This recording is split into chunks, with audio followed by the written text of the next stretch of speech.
नमस्कार, आप देख रहे हैं अपना बिहार और मैं हूं आपके साथ विभा उपाध्याय। बड़ी खबर सियासत से जुड़ी हुई। प्रज्वल रेवन्ना जेडीएस से निलंबित किए जा चुके हैं। सेक्स स्कैंडल में नाम आने के बाद ये बड़ी कार्रवाई निलंबन की जेडीएस की कोर कमेटी की तरफ से फैसला लिया गया और अब निलंबित कर दिया गया है। सेक्स स्कैंडल में नाम आने के बाद ये एक्शन प्रज्वल रेवन्ना के ऊपर। कर्नाटक से स्कैंडल में ये नाम आया और हासन से सांसद प्रज्वल रेवन्ना अब निलंबित किए जा चुके हैं। पूर्व पीएम देवे गौड़ा के पोते हैं प्रज्वल रेवन्ना।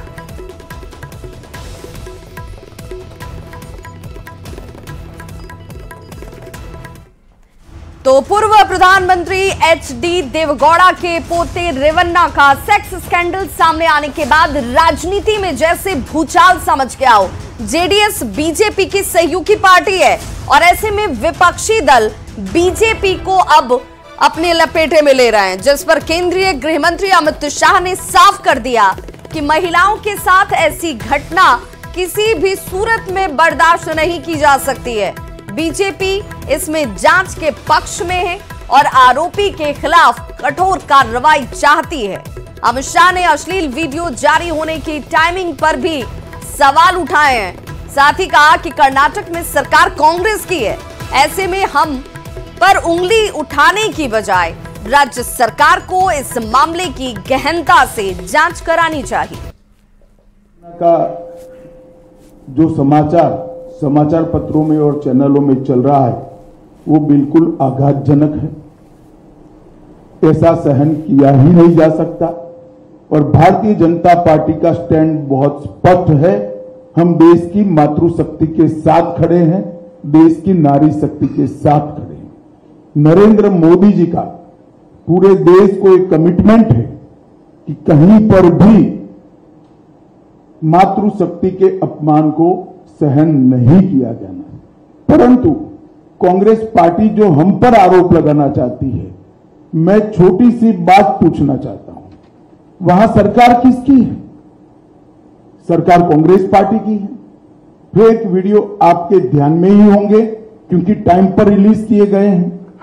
और अब तक कार्यवाही कांग्रेस पार्टी ने क्यों नहीं की? कार्यवाही हमने नहीं करनी है।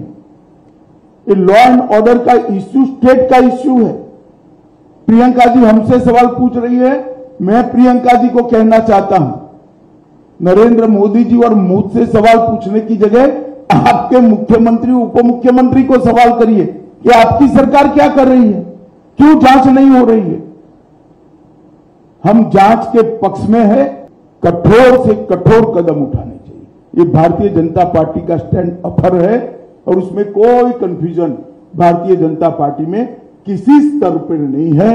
हम महिला शक्ति के अपमान का, मातृशक्ति के अपमान का घोर निंदा करते। तो कर्नाटक में पूर्व पीएम एचडी देवगौड़ा के पोते के सेक्स स्कैंडल पर अब बिहार की राजनीति भी जो है वो तेज हो चुकी है। नेता प्रतिपक्ष तेजस्वी यादव ने बीजेपी के कर्नाटक मॉडल पर सवाल उठाए हैं।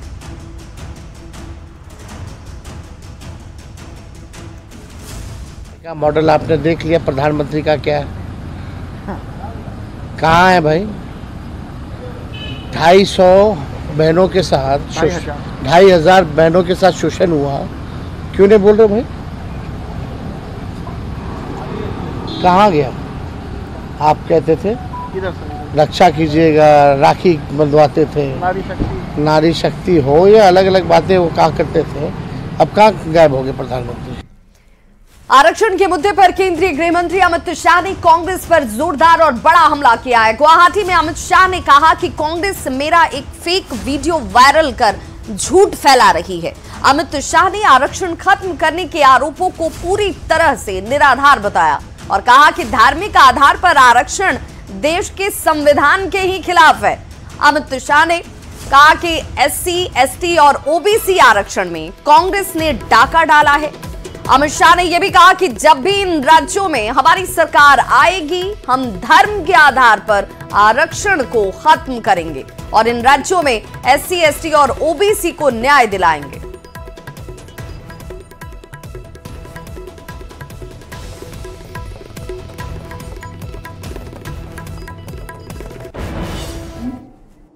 ये झूठ फैलाकर जनता के बीच में भ्रांति पैदा करना चाहती हैं। मैं ये बात स्पष्ट कर देना चाहता हूं कि Bharatiya Janata party ST, SC, OBC के आरक्षण की समर्थक है और हमेशा इसके संरक्षक के रूप में अपनी भूमिका निभाएगी। ये बात नरेंद्र मोदी जी ने भी कई बार सार्वजनिक भाषणों में स्पष्ट की। एसटी, एससी, ओबीसी के आरक्षण में किसी एक राजनीतिक दल ने अगर डाका डाला है तो वो कांग्रेस पार्टी ने डाला है। भारतीय जनता पार्टी स्पष्ट रूप से मानती है कि धर्म के आधार पर आरक्षण संविधान सम्मत नहीं है, गैर संवैधानिक है और जब भी इन राज्यों में हमारे पास अधिकार आएगा हम ये धर्म के आधार पर लादे गए आरक्षण को समाप्त कर एसटी, एससी और ओबीसी को हम न्याय दिलाने का काम करेंगे। तो न्यूज 18 के साथ एक्सक्लूसिव इंटरव्यू में प्रधानमंत्री नरेंद्र मोदी ने बिहार को लेकर कहा कि बिहार में पिछली बार हम 1 सीट हार गए थे, लेकिन इस बार 1 भी सीट नहीं हारेंगे, यानी बिहार की सभी 40 की 40 लोकसभा सीट जीतेंगे। पीएम मोदी ने यह भी दावा किया न्यूज 18 के group editor in chief Rahul Joshi के उस सवाल के जवाब में, जिसमें राहुल जोशी ने पूछा कि बिहार में एक बार फिर नीतीश कुमार उनके साथ हैं, ऐसे में वे इस चुनाव को आखिर कैसे देखते हैं? क्या वे 2019 के रिजल्ट को दोहराएंगे? बिहार में आपने फिर नीतीश जी के संग वापस जो है आपका गठबंधन उनके साथ है, उस गठबंधन के साथ लड़ रहे हैं, कैसे देखते हैं? पिछली बार 39 सीटें थी आपकी 40 में, क्या इसको रिपीट कर पाएंगे? पहले एक तो हम चुनाव असेंबली का साथ लड़े थे जी, बाद में वो कहीं गए फिर वापस आए, तो हम जो जनता का मैंडेट है उसके अनुसार साथ में है जी। जहाँ तक जन समर्थन का सवाल, तो मैं बिहार में ही था जी, जो जन समर्थन में देख रहा हूँ जी, अनप्रेसिडेंटेड, इतनी गर्मी में कोई पैंडल नहीं, कुछ नहीं जी, और लाखों लोग जिस प्रकार से इस बात से जुड़े हुए हैं, मैं साफ देख रहा हूँ जी कि बिहार में पहले हम 1 आध सीट शायद हार जाते थे, शायद इस बार 1 भी नहीं हारेंगे। 40 में 40 1 भी नहीं हारेंगे। बहुत बड़ा बयान है। तो न्यूज 18 को दिए पीएम मोदी के इंटरव्यू पर पूर्व केंद्रीय मंत्री रविशंकर प्रसाद ने कहा कि इस इंटरव्यू में पीएम मोदी ने विपक्ष के एक झूठ की पोल खोल दी है। रविशंकर प्रसाद ने इंडिया अलायंस पर संविधान को बदलने, आरक्षण पर हमला कर अफवाह फैलाने तक का आरोप लगाया। उन्होंने कांग्रेस पर ही संविधान को कुचलने का आरोप लगाया है। व्यापक इंटरव्यू मैंने भी देखा है, वो जो झूठे अफवाह फैलाए जा रहे हैं कि आरक्षण समाप्त होगा, आपके संविधान बदलेगा, ईडी की सरकार चलती, सबका जवाब दिया उन्होंने कि मुश्किल से 3% पॉलिटिशियंस हैं, सीबीआई के 1.5% पॉलिटिशियन उनके केस में, तो ये क्या मतलब है? ये सारे आरोप हार के हताशा में बोले जा रहे हैं कि संविधान बदलेगा, बाकी बदलेगा, जबकि संविधान को कुचलने के लिए अगर कोई जिम्मेवार है तो कांग्रेस पार्टी है। इमरजेंसी लगाई, जजेस को सुपरसीड किया, मीडिया पर पाबंदी लगाई, संपादकों को जेल में बंद किया, जेपी को जेल में बंद किया, और कांग्रेस सरकार में जेल में गए लालू प्रसाद आज उनके साथ खड़े हैं। ये पीड़ा की बात है। तो न्यूज 18 को दिए इंटरव्यू में पीएम मोदी ने दावा किया है कि बिहार की सभी 40 की 40 लोकसभा सीटों पर एनडीए की जीत होगी, जिस पर पूर्व सीएम और एनडीए के साथी जीतन राम मांझी ने कहा कि प्रधानमंत्री नरेंद्र मोदी ने 100% सही कहा है। बिहार इस बार निश्चित रूप से सभी 40 की 40 सीट एनडीए की झोली में देगा। मांझी ने इंडिया अलायंस में पीएम के चेहरे पर भी तंज कसा, साथ ही कांग्रेस के घोषणा पत्र पर भी पलटवार किया। ठीक कहा है, निश्चित रूप में 40 में 40 सीट मिलेंगी। उसका 2 कारण है। सबसे पहला कारण है कि 19 में जो एनडीए का स्वरूप था उसमें लोजपा, हिंदुस्तानी अवाम मोर्चा ये सब नहीं शामिल था और उसके बावजूद भी 39 सीट लिए। इस बार लोजपा और हिंदुस्तानी अवाम मोर्चा सेकुलर भी साथ है, इसलिए मेजॉरिटी के हिसाब से, जन समर्थन के हिसाब से ग्राफ बढ़ा है, ये है। तो इसके चलते जो एक सीट का कसर रह गया था वो पूरा हो जाएगा, यानी 40 हो जाएगा। और दूसरा कारण है कि 19 में हो 14 में हो, अपोजिशन का एक स्वरूप था, उसमें लीडरशिप था और वो लड़ रहे थे ज्वाइंट होकर के। इस बार तो लीडरशिप कुछ है ही नहीं है, विरोध कुछ है ही नहीं है, कोई नेता नहीं है। तो जब दुल्हा ही नहीं है तो बाराती का क्या कल्पना किया जा सकता है। लोगों को कोई मुद्दा नहीं है, इसलिए भ्रामक बात कर रहे हैं जिससे भ्रम में लोग पड़े। लेकिन भारत की जनता परिपक्व हो गई है, शेड्यूल कास्ट शेड्यूल ट्राइब समझता है समाज कि हमको किस में फायदा है और सब एनडीए के साथ लोग हैं। तो पीएम मोदी के बिहार में सभी 40 सीट जीतने के दावे पर राजनीति तेज है और एनडीए नेता जहां खंडित विपक्ष के सामने बिहार की राह को आसान मान रहे हैं, वहीं विपक्ष का दावा है कि बिहार में इस बार बीजेपी की हवा निकल जाएगी। देखिए, प्रधानमंत्री मोदी जी जनता की नब्ज समझते हैं और बिहार में वो जानते हैं कि बिहार की जनता ने मन बना लिया है कि इस बार बिहार 40 की 40 सीट एनडीए की झोली में देने जा रहा है। एक सीट जो पिछली बार हम हारे थे वो भी इस बार हम जीतेंगे, इससे क्योंकि जन समर्थन अपूर्व है। महिलाएं जब पूछती हैं कि हमारे साथ होने वाले अत्याचार और यौनाचार की घटनाओं में जो भाजपा के नेता और एलायंस पार्टनर के लोग शामिल हैं उन पर कार्रवाई कब होगी, तो ये जवाब नहीं देते हैं। ये कहीं ना कहीं जो एजेंडा की राजनीति, ध्रुवीकरण की राजनीति कर रहे हैं, उसका पोल खुल चुका है। महंगाई, बेरोजगारी का आलम चरम सीमा पे है और ये देश की जनता जानती है। इनफैक्ट देश के प्रधानमंत्री भी और भाजपा के लोग जानते हैं कि इस बार उनकी जमीनी हकीकत, जमीन बहुत बुरा हाल है, जमीन खिसक चुकी है और सरकार में नहीं आ रहे हैं तो कुछ भी उल्टा सीधा बोल के बस बड़गला रहे हैं।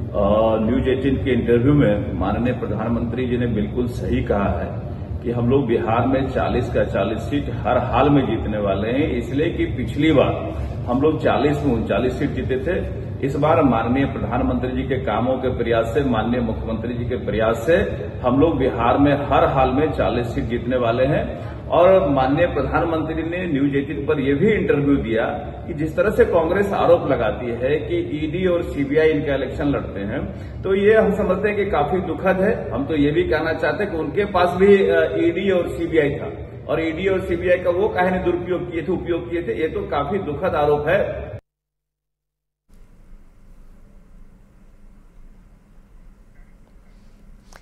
तो कांग्रेस के कर्नाटक में मुस्लिमों को आरक्षण देने के सवाल पर जेडीयू प्रदेश अध्यक्ष उमेश कुशवाहा ने कहा है कि आरक्षण पर नीतिगत फैसले लिए जाते हैं और केंद्र सरकार इस मामले को संवेदनशील होकर देखेगी। तो नीतिगत जो है फैसला होती है ना, और नीतिगत लोग फैसला लेते हैं। ये तो केंद्र सरकार का, भारत सरकार का न नियम है। भारत सरकार अपना सोचेगी, इस पर संवेदनशील होगी भारत सरकार। तो इंडी गठबंधन के पीएम पद के उम्मीदवार पर महाराष्ट्र के डिप्टी सीएम अजीत पवार ने एक बड़ा बयान दिया। अजीत पवार ने कहा कि देश के 65% लोग कहते हैं कि वो पीएम मोदी को ही देश का पीएम बनाना चाहते हैं। 2019 में लोग नीतीश कुमार को पीएम बनाना चाहते थे, लेकिन अब नीतीश भी पीएम के साथ हैं। साथ ही विपक्ष पर तंज कसते हुए उन्होंने कहा कि आप राहुल गांधी की तुलना पीएम मोदी से नहीं कर सकते। लोग रिस्पांस दे रहे हैं, लोग सुन रहे हैं और कॉन्फिडेंटली प्राइम मिनिस्टर उनको बता रहे हैं कि तीसरी दफ़ा हमें क्यों आना है, हमें क्यों लोगों ने चांस देना चाहिए, इसके बारे में भी उन्होंने बताया। और माहौल तो ठीक लग रहा है।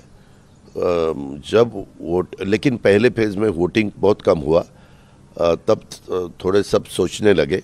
लेकिन सेकंड फेज में देखो, पहले फेज में 50%, 52% तक वोटिंग हुआ। 2019 में नीतीश कुमार जी का नाम सब ले रहे थे, लेकिन नीतीश कुमार जी अपोजिशन में थे, वहाँ से वापस वो मोदी साहब के साथ आए, यानी वो एक चेहरा था।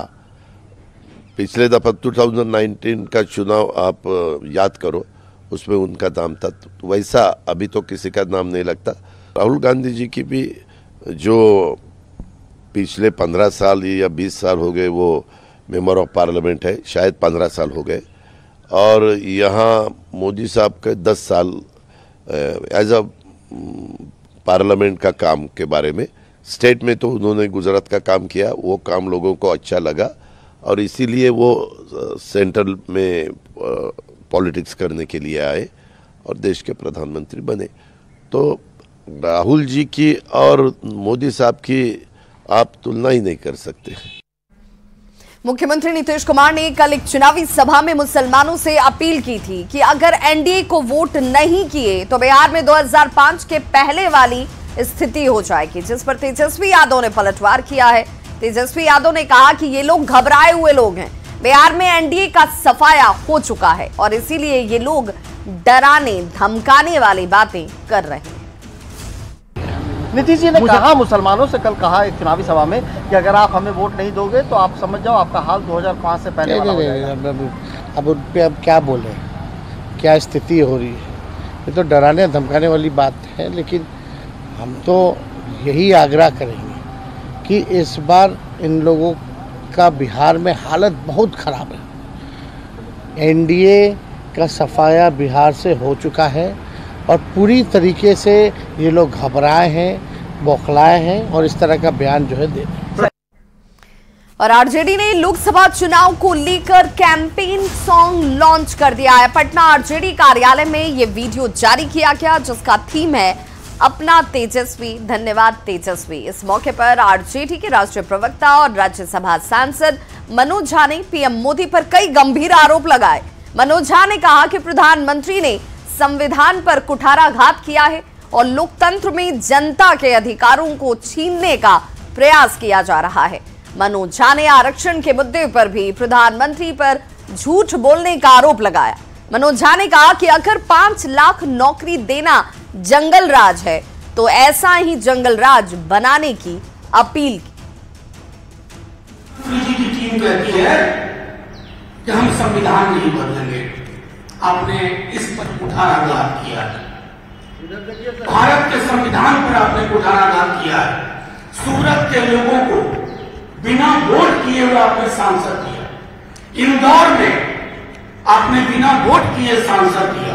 वो तो भला और माननीय सर्वोच्च न्यायालय का कि चंडीगढ़ में आपकी डकैती पकड़ी गई, आप चुनाव में डकैती कर रहे हैं। इससे ये ब्रॉड डे लाइट रॉबरी है जनता के अधिकारों को छीनने का।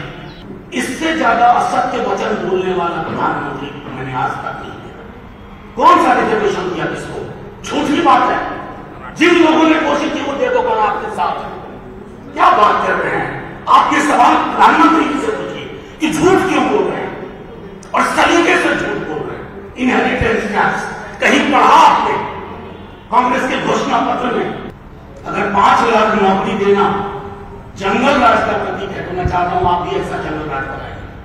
अगर स्वास्थ्य सेवा बेहतर करना जंगल राज है तो आप भी बनाइए ऐसा ही जंगल राज। अगर महिलाओं के सबलीकरण की बात करना जंगल राज है तो आप भी बनाइए, लेकिन आप बना नहीं सकते। और यहां रुकेंगे एक छोटे से अंतराल के लिए, फौरन होंगे वापस, बने रहिए हमारे साथ।